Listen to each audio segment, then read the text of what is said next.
Pope Francis in September said, "The value of a person can no longer depends on the role they have, the work they do, the money they have in the bank." He says, no, no, no. It does not depend on this. Greatness and success in the eyes of God are measured differently. They are measured by service, not on what someone has, but on what someone gives. Sa mata ng Diyos, ang kadakilaan ay nasa paglilingkod ng may kapakumbabaan. Pope Francis's statement echoes the profound lesson that Jesus teaches his disciples in today's gospel. Whoever wishes to be great among you will be your servant. Whoever wishes to be first among you will be the slave of all. And the very basis of this is Jesus himself. For the Son of Man did not come to be served, but to serve and give his life as a ransom for many. Jesus' passion, death, and resurrection was the fulfillment of what the first reading prophesies. Because of his affliction, he shall see the light in fullness of days. Through his suffering, my servant shall justify many, and their guilt he shall bear. Ito ang pinakadakilang uri at pinakamataas na antas ng paglilingkod. Ito ang tunay na kadakilaan ng nagdurusang lingkod ni Yahweh, the suffering servant of Yahweh. Sa ganitong uri ng pagpapakababa at pagpapakumbaba at paglilingkod, nais tayong akayin ni Jesus sa ganitong buhay. Nais akayin ni Jesus ang kanyang mga alagad sa paglilingkod ng matapat. The servant leadership of the disciples of Jesus shall be radically different from the leaders of the world. Pag sinabing radical, it comes from the word radix, Latin, which means root.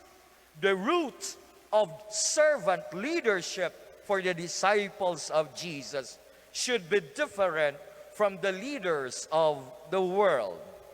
Jesus says in the gospel, "You know that those who are recognized as ruler over the Gentiles lord it over them, and their great ones make their authority over them felt." And Jesus emphatically says, "But it shall not be among you."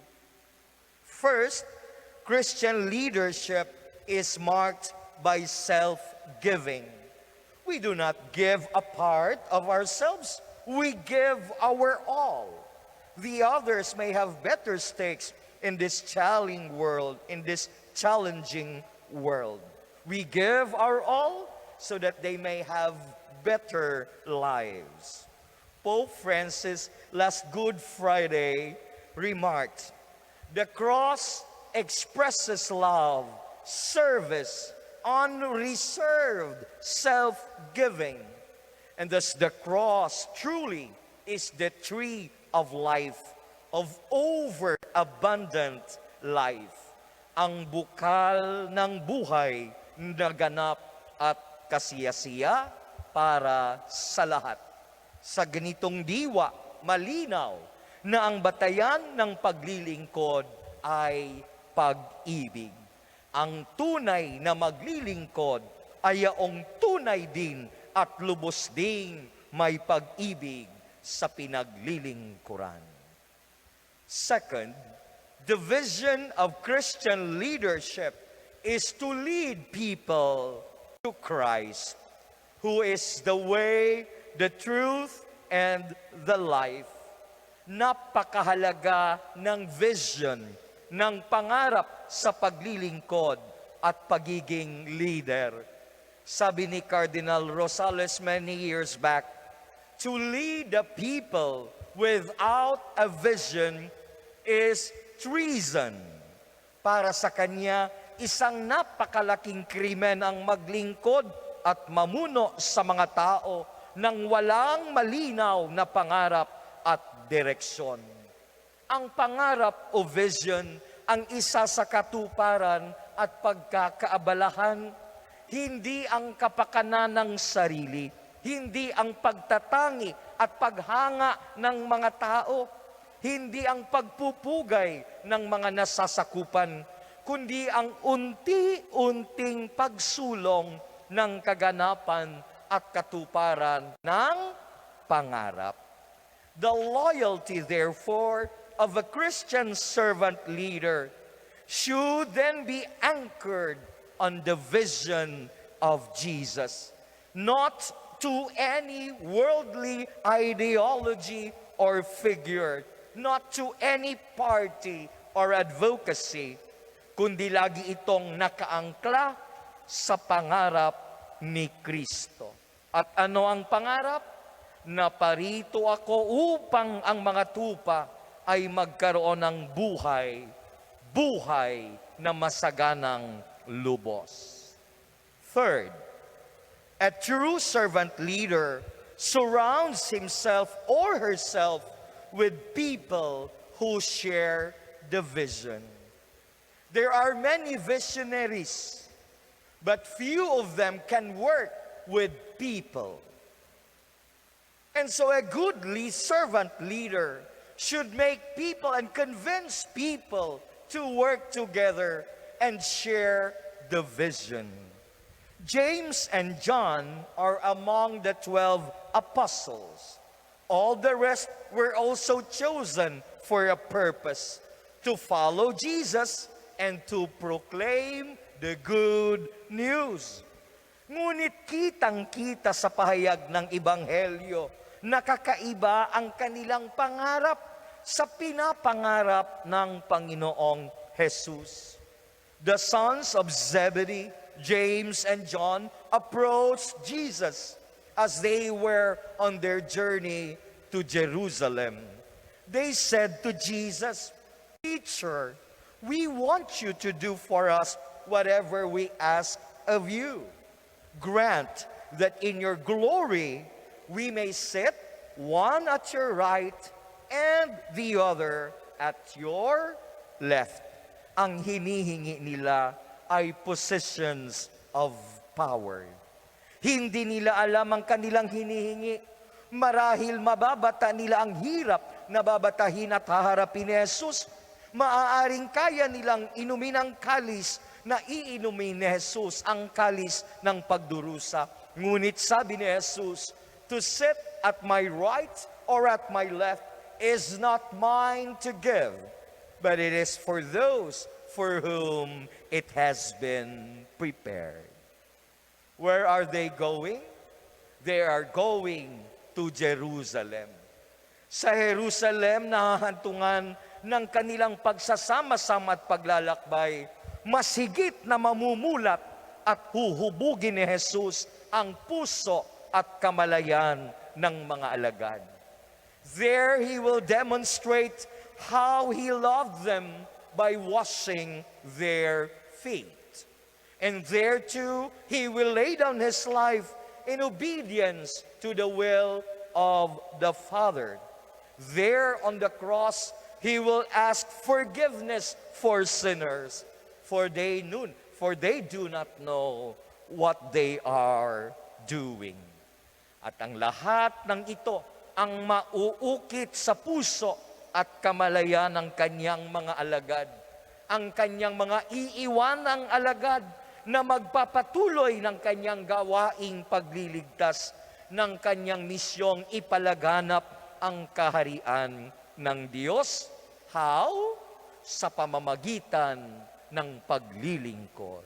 Eventually, the disciples will embrace not only Jesus' vision, but what Jesus went through.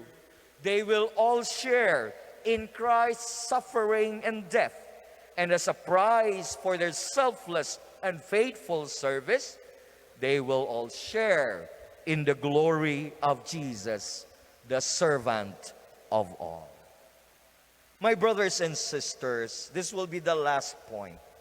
The path of Christian service demands a lot from us. Ang panawagan ay pagbibigay at pag-aalay ng sarili, ng lahat-lahat sa atin.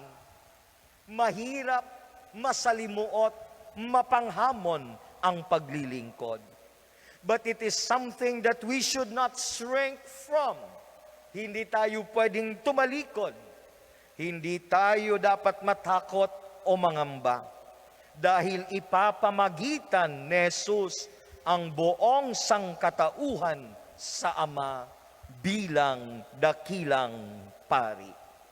This is what we heard from the second reading from the letter to the Hebrews, that we do not have a high priest who was unable to sympathize with our weaknesses, but one who has similarly been tested in every way, yet without sin. It means all through our weaknesses and lack, the Lord will understand us because He also suffered like us, although without sin. It is to Jesus, the suffering servant of Yahweh, according to the prophet Isaiah, that we find the true meaning and purpose of our lives, and that is self-giving. Pope Francis had this to say back in 2014. The Christian life is not navel-gazing one. Hindi tinitingnan ng pusod lagi. Oh. It is a life in which one gets out of oneself in order to give oneself to others. It is a gift. It is love. And love does not turn in on itself. It is not selfish. Rather, it is about self-giving. Now, as it is pandemic time, more than ever, we all need to be servants to one another. Hindi mag-aatubiling maging lingkod sa abot ng ating makakaya o higit pa. Sa tulong at pagkakasi ng Espiritu ng paglilingkod at pag-aalay ng sarili. Amen.